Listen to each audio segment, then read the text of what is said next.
Hello and welcome to California Up Now. I'm Gleidson Martins in for Claudia Eisman, and today we're talking about Veronica De La Cruz, Hope for Hearts Foundation, and here in the studio Veronica De La Cruz, the founder. Thank you so much for joining me. Thank you for having me. And Shan from 99.7 Now. Shanberries. Yes, thank you so gotta much. get it right. You're fancy. Shanberries. And I love your last name, Jenny Rich. Yes, wonderful. And her laugh. You have Yeah, to. you can't forget Yes. that. It's my claim to fame. From season 15 of Project Runaway. Runaway. Thank you so much for joining me here. Yeah, in the thanks for studio. having us. So we are talking about the Hope for Hearts Foundation, and I know you have a fundraiser coming up next weekend. Mm-hmm. So what is the history behind of this organization? Well, we've been up and running now for about 6 or 7 years.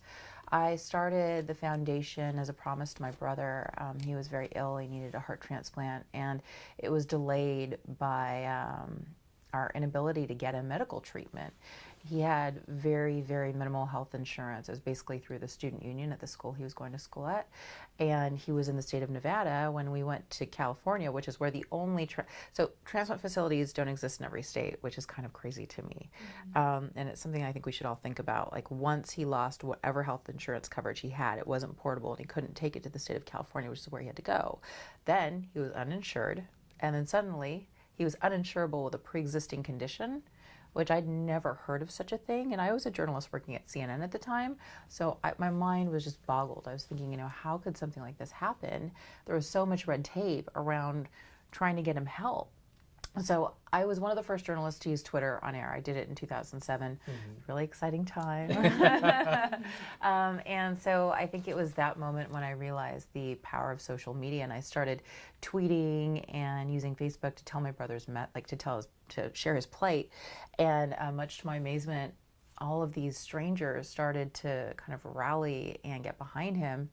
It attracted some celebrity attention, and Trent Reznor from Nine Inch Nails was one of those who was reading my Twitter page, and his manager contacted me and said, Trent is in the middle of a tour and he would like to fundraise for your brother. And he understands that he needs $1 million for this heart transplant. And I'm thinking, yes, that's how much it costs in America. If you are going to pay out of pocket for a heart transplant, which that in and of itself is a whole entire different conversation, right? But getting back to what happened with my brother, we were able to fundraise at a very fast speed. We raised like $150,000 a week, I think. Wow. So when we got to $600,000, we took that to the hospital. Yeah. And I walked into hospital administration. I'm sorry, I have a cold. And I said, okay, well, we're getting there. We have $600,000. Can we just transfer my brother? And she said, well, in order to be considered for a transplant, you need to prove that you can support the organ that is donated to you for the rest of your life, which means that you've got to pay for those anti-rejection drugs, right? After the surgery, of course. After the surgery, which that's a lifetime of medication. And so she looked at my brother and she said, well, he's a student and he doesn't really have a lot of financial support, and how is he going to afford this? She said, you should get him a supplemental insurance policy. And I'm thinking, wait, we've been denied by every major insurance company.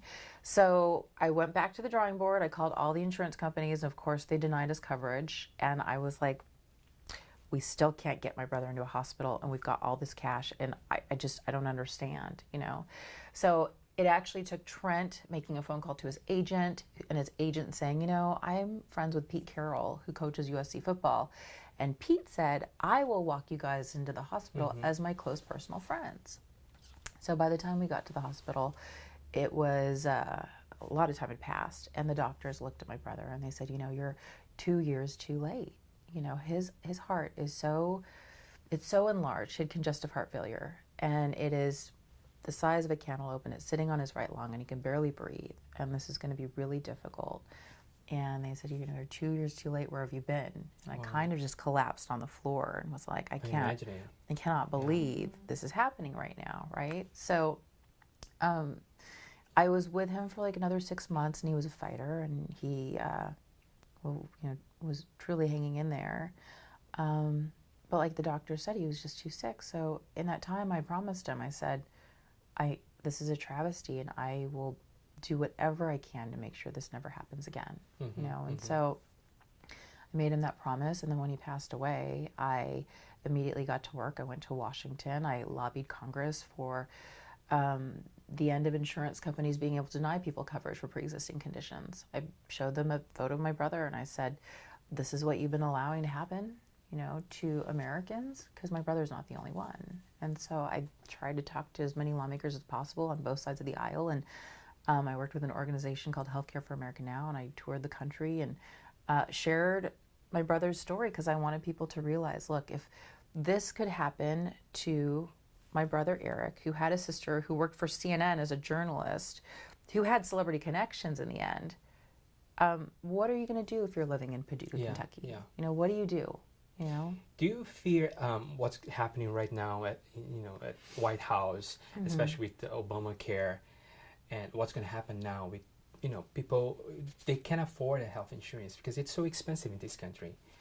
Yeah. Do you fear that could happen more often now on? Yeah, I mean, of course there's a lot of fear, and I think there are a lot of unanswered questions, right? We truly don't know what's going to happen with this administration, and that in and of itself, I think, is scary because there are so many unknowns, and Republicans keep saying they're going to roll back Obamacare, they're going to repeal it, and then they're saying they're going to replace it, but is there a plan? The GOP hasn't necessarily been transparent about what they're going to do with this issue, and unfortunately there are many people, like my brother, who rely on their coverage to make sure that they have access to health care. So, I know how hard I personally work to make sure that everybody had access to health care. I know that Obamacare is not perfect, but I think that if you look back at history and you look at any piece of massive legislation, whether it was Social Security or Medicare, you will see all of the flaws and you will think, oh my goodness, when Social Security passed, it was only for white men. Minorities were excluded from the legislation, and look how far we've come. But you had to start somewhere. Yeah, absolutely. So if you take a piece of legislation like Obamacare, which is just massive, you remember how big the healthcare bill was, right? When they rolled out like all of the copies of it, boxes and boxes and boxes. You have to start somewhere. Yeah, we cannot go back. Yeah. So you're turning this, tragedy into hope. Yes. I like to think of it as turning it into hope for others, because, like I said, there are so many others like my brother who are out there and they need the help. And sure, the good thing is insurance now covers us, but they may not cover us all the way. They may only cover us to a certain extent, and that's happening with one of the patients that we're working with now. There's a little girl, Jasmine Winning. She is not even 3. She's on her 3rd heart surgery. Cigna doesn't want to pay for a lot of her treatment. Like, for example, there is a life-saving vaccine that she needs to get to the next stage in her. She's had multiple surgeries now, right? Yeah. And they're just saying that it's elective and she doesn't really need it, even though 4 doctors now at Stanford have written letters saying, no, she actually really needs this. But it's a $15,000 vaccine. So what do you do? Plus there's the How do you family pay for as it? well. Yeah, and how the family is going to support to be with that child at the hospital. So when you're a patient advocate, you give up everything. You quit. Like, I left CNN. I was not working for that entire time. I was in the hospital with my brother around the clock, 6, 7, 8 months, and you are that person's support, and when you have somebody in your life that is critically ill like that, you don't want to be anywhere else. Absolutely.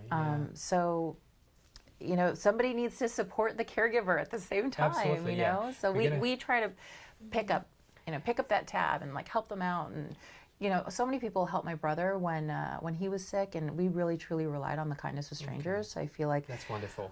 That's what our role is in this entire thing. So we're going to be talking about more of the fundraiser coming up next weekend, just after this short break.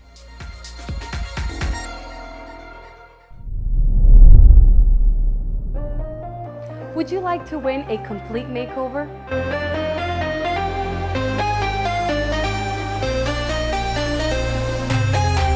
In order to participate, you must like Salon DNA San Francisco along with Attitude Show, both pages on Facebook, and share, and follow us on Instagram. So make sure to tell all your friends and family, and I will see the lucky winner soon at Salon DNA. Welcome back to California Up Now. So we're talking about fundraising coming up this coming weekend, and you bring this to Shan Berries Yes, and Jenny, Jenny. Ricchetti to join me for this event. Yes. So what's going to happen? All right. All right, so I'm bringing the party Yes. because I work in radio, and that's how we do there. And You have the energy, yes, right? yes. So I'm going to be hosting the party along with Jenny from Project Runway, and we're just bringing the 99.7 Now vibe. We got our very own St. John. You are so fierce coming and DJing the whole thing. Speakeasy Brewery is graciously donating a lot of beer. We have- Every single time we do something, she's sure to plug them. I have we to have a shout lot of them out. amazing They're sponsors. local. Which is good. I mean, So Yeah. thank you're you. promoting something Yes. which is wonderful and helping to children. You know, like Yes. you have to say. Yeah, and the whole Bay, all of the Bay Area is coming together, and That's they're just amazing. one of the gracious sponsors. We have a lot of wineries donating. Champagne, Campari's is a big one. We have some amazing sponsors. I don't have a list of who they are right now, but I just want to say thank you if you're watching this, because they truly have been incredible. And of course, this all goes back to the patients that we're fundraising Absolutely. for. We talked a little bit about Jasmine, but there's also Braden, who's a newborn. His parents are really young, and they could definitely use our help as well. Because like you were saying about being a patient advocate, when your family wants to come to visit, you know, where's everybody going to stay? Absolutely, So yeah. they live 5 hours away. So you need to pay for lodging, and you know how quickly a hotel expense can add up. Yeah. Food, all of those things. So there are a lot of miscellaneous expenses that come along with the entire situation.